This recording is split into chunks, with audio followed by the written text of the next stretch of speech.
Bonjour amis rêveurs et bienvenue sur la chaîne Terre Onirique. Je vous propose aujourd'hui l'histoire d'un héros de la littérature scandinave qui a énormément inspiré Tolkien tout au long de sa vie et notamment pour l'écriture de son roman Le Seigneur des Anneaux. On se retrouve donc tout de suite après le générique pour l'histoire de Beowulf.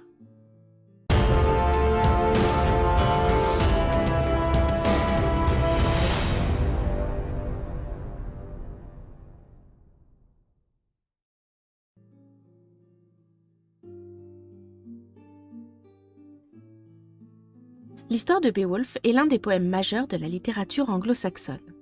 On ne connaît pas la date exacte de son écriture, mais on estime qu'elle a eu lieu entre la première moitié du 7e siècle et la fin du premier millénaire. Le plus ancien propriétaire connu du manuscrit s'appelle Laurence Nowell, un érudit du XVIe siècle. Le manuscrit est ensuite passé dans la collection privée de la famille Cotton au XVIIe siècle. Suite à un incendie, le manuscrit fut abîmé au niveau des marges. Dès la fondation du British Museum en 1753, le manuscrit de Beowulf y a été rangé et il y est encore aujourd'hui. En 1786, le manuscrit est pour la première fois retranscrit et il sera également publié pour la première fois quelques années plus tard, en 1815. On ne sait pas grand-chose sur la rédaction originelle du poème. Deux hypothèses s'offrent à nous. Soit il aurait été conçu pour la transmission orale par des poètes païens et transcrit plus tard par des scribes chrétiens, soit il aurait été composé plus tard par un auteur chrétien qui aurait été largement inspiré par l'héritage scandinave. Toujours est-il que les nombreuses références à la Bible et à Dieu montrent une volonté de promouvoir le monothéisme chrétien à l'encontre des pratiques païennes. Il témoigne également de la christianisation de l'Angleterre au cours du premier millénaire. Beowulf est considéré comme étant l'un des plus vieux témoignages écrits de la littérature anglo-saxonne. Il s'agit d'une fiction, mais qui évoque également des événements historiques. Le héros lui-même, Beowulf donc, est probablement inspiré du Bodvar Bjarki, l'ours de bataille, car le mot Beowulf est un kenning pour désigner un ours. Il est le loup des abeilles, en anglais bee, abeille, et wolf, loup. Le loup était considéré au Moyen-Âge comme le roi des animaux. Certains chercheurs considèrent même les faits décrits dans le poème comme des événements réels qui se seraient déroulés entre 450 et 600 au Danemark et au sud de la Suède. Bon, maintenant que je vous ai parlé de Beowulf de façon historique, je vous propose qu'on aille voir d'un peu plus près ce poème.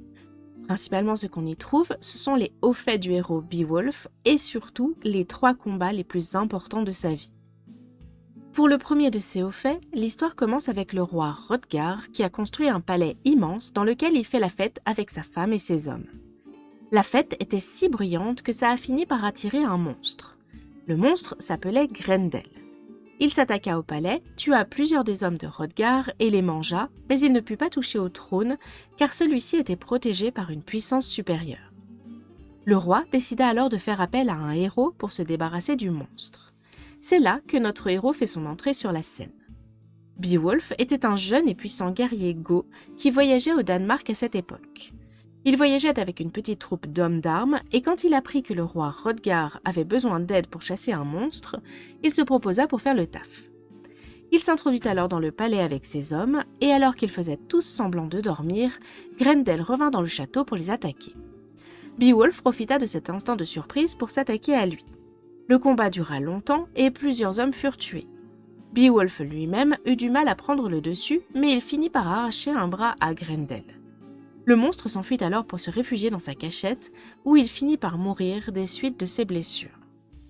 Le deuxième au fait important de Beowulf se passe juste après celui contre Grendel. Juste après la mort de Grendel, sa mère, qui était une ogresse redoutable, voulut venger la mort de son fils. Elle se rendit alors à son tour jusqu'au palais de Hrothgar et attaqua toutes les personnes qu'elle y trouva. Beowulf était toujours présent, il fêtait sa victoire avec la cour de Hrothgar. Il prit donc les armes et attaqua l'ogresse. Il finit par la traquer jusqu'à son repère qui se trouvait dans une grotte au fond d'un lac. Il plongea dans le lac et l'ogresse l'attrapa pour la tirer tout au fond pour le noyer. Elle était elle aussi plus forte que Beowulf et le combat fut encore plus acharné que celui contre Grendel. Heureusement, il finit une fois de plus par prendre le dessus et il décapita l'ogresse. Au passage, il trouva aussi la dépouille de Grendel dans la caverne, et il décida de prendre sa tête aussi pour les rapporter toutes les deux en trophée au roi Hrothgar. Une fois ces deux combats achevés, Beowulf décida de rentrer chez lui, où il devint roi de son peuple. Vient alors le troisième au fait de notre héros.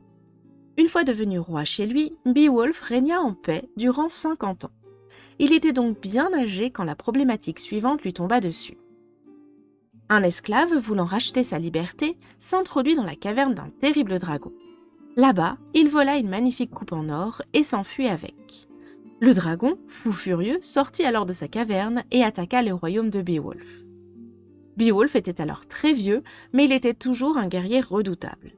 Une fois de plus, il s'engagea dans un terrible combat et après de longues heures de lutte, il finit par terrasser le dragon. Malheureusement, il fut lui aussi mortellement touché pendant le combat et le vaillant héros Beowulf succomba lui aussi à ses blessures. Voilà donc en résumé toute l'histoire de Beowulf. Je vous disais tout à l'heure que Tolkien avait beaucoup travaillé sur le poème de Beowulf tout au long de sa carrière. Ce poème l'a beaucoup inspiré pour l'écriture du Seigneur des Anneaux.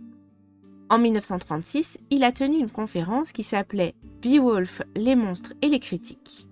Cette conférence a été très importante, surtout pour le regard porté sur le poème en lui-même et principalement sur la perception qu'on a de lui. Tolkien a mis en avant le côté épopée épique de Beowulf et la beauté littéraire du texte. Dans Le Seigneur des Anneaux, on peut faire un rapprochement entre Gollum et Grendel, mais aussi dans le livre Le Hobbit, l'épisode entre Bilbon et le dragon Smaug, lorsque Bilbon s'introduit dans son repère. Mais le passage le plus marquant en termes d'influence serait plutôt l'arrivée de Gandalf, Aragorn, Legolas et Gimli au château du roi du Rohan, qui rappelle l'arrivée de Beowulf et ses hommes au château de Hrothgar. Un peu partout dans l'œuvre de Tolkien, on peut trouver des influences du poème de Beowulf, car c'est un poème qu'il a cherché toute sa vie à mettre en avant. Et nous avons terminé pour aujourd'hui avec l'histoire du héros Beowulf. J'espère que ça vous aura plu. En tout cas, moi, ça m'a fait très plaisir de me replonger dans l'histoire d'un héros scandinave. Ça m'a un peu changé de toute la mythologie grecque que j'ai fait ces derniers temps. N'hésitez pas à me laisser un petit commentaire pour me dire ce que vous en avez pensé. Et sinon, je vous dis à très bientôt sur Twitch et à la semaine prochaine pour un nouveau voyage sur les terres oniriques.